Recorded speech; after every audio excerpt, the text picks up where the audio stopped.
Eloise here for Craftie Cafe, and today I'm here to make a birthday invite with you all. So I'm going to be using the Tailored Expressions Make-A-Wish stamp and die set, the Eventful stamp set, and also the RSVP stamp set. And this is such a great collection of items to make your own B-Day invitations, or any invitation really. That RSVP stamp is super fun and unique and really awesome and helpful, and along with the Eventful stamp set, you can create any invitation for any occasion. So to begin my card, I'm going to be using the Tailored Expressions Streamers Embossing Folder, and I'm just running through a piece of lavender cardstock through my Big Shot machine, and now I'm going to go ahead and die cut the panel that I need for this card. So I'm using a stitched rectangle die and some white cardstock, and I've just cut that out of a rectangle a little bit smaller than my party invite here, and this party invite measures the same size as a card base, so 5.5 inches by 4 inches. That's just the card size I make, and it fits in an envelope, normal sized envelope well, and so I just like to sort of create them around that size, with my cards and everything like that, and even these invites, just so it's a bit easier to send in the mail. So now, once I've gone ahead and die cut out this rectangle here, I'm just going to go ahead and stamp this sort of wording here. It just says it's a birthday party, so it's not sentiment, but it's just the main wording for the invite, and I've just gone ahead and stamped that on the panel that's going to be on the front of the card. Now I'm going to be using this Make-A-Wish stamp set, and I'm going to go ahead and ink up these candles. So there's 4 candles in the set, and I'm going to be inking up each individual one in a different color. So I'm going to be using all Lawn Fawn inks, and I'm going to keep the flame all the same color. So I'm going to do all of those flames orange, but I'm just going to do a bit of masking on my stamp here, just to be able to stamp all at once, so I can have like the bottom part of the candle pink and the top part orange for the flame, and at the end the candlestick and the flame actually die cut separately, so you definitely don't have to do this. You can easily just stamp it all of one color and then just stamp all of the flames separately. I found this just a little bit faster and easier to do, so that's sort of what I decided to do, is just do a bit of masking.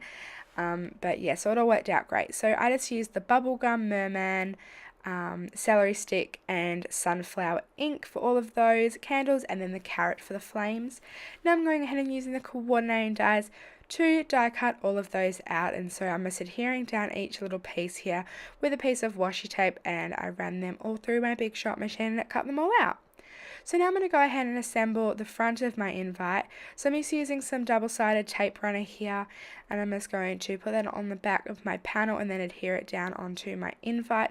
I'm doing this flat because I am going to foam mount these candles on top, and if you were going to be like mass producing these, I wouldn't go ahead and foam mount these candles. I would either go ahead and just stamp directly on the card base, or the card, just the panel here, the white panel, directly onto the card, and just use that masking technique that I showed, or I would go ahead and just stamp them all out on a panel of white paper first and then die cut them all and adhere them flat. It would save a lot of time rather than trying to go ahead and cut down all little pieces to fit behind those candles. So once the front panel is adhered, I'm just going to go ahead and work on the back panel. So I cut down another piece of white cardstock, and this time I didn't use a stitch die since I didn't have one that was the right size, so I just decided to cut a piece of cardstock down into size, just so that my stamps would fit on there well, since the RSVP stamp is quite wide, and that your invited stamp that I'm going to be using on the top is also quite wide, so you sort of need quite a wide piece of cardstock to make sure that it all fits on there. So I'm just going to be using my mini Misty since I can't see through these stamps, and I definitely want to make sure that I get them nice and straight. So I'm going to be using the celery stick ink from Lawn Fawn again for the main You're Invited words at the top, and then just VersaFine Onyx Black ink for this little all this information stamped down below, and I'm just going to go ahead and stamp that down as well. And then I just again added more flat adhesive on the back, so this double-sided tape, and adhered it onto the back of my invite. So basically that finishes up my invite today. Again, I could have made a ton of these. I decided to just make one for the video, but they are definitely easily mass produced, and it's a really simple invite to, you know, give to your kids to hand out to their friends, or if you wanted to just use the RSVP stamp and the Eventful stamp set, you could definitely just use those for like simple like barbecue invites, or I don't know, there is so many different occasions on that invite stamp. So yeah, the possibilities are endless. These tailored expressions stamps are really versatile. So thank you so much for watching today, and I will catch you all next time.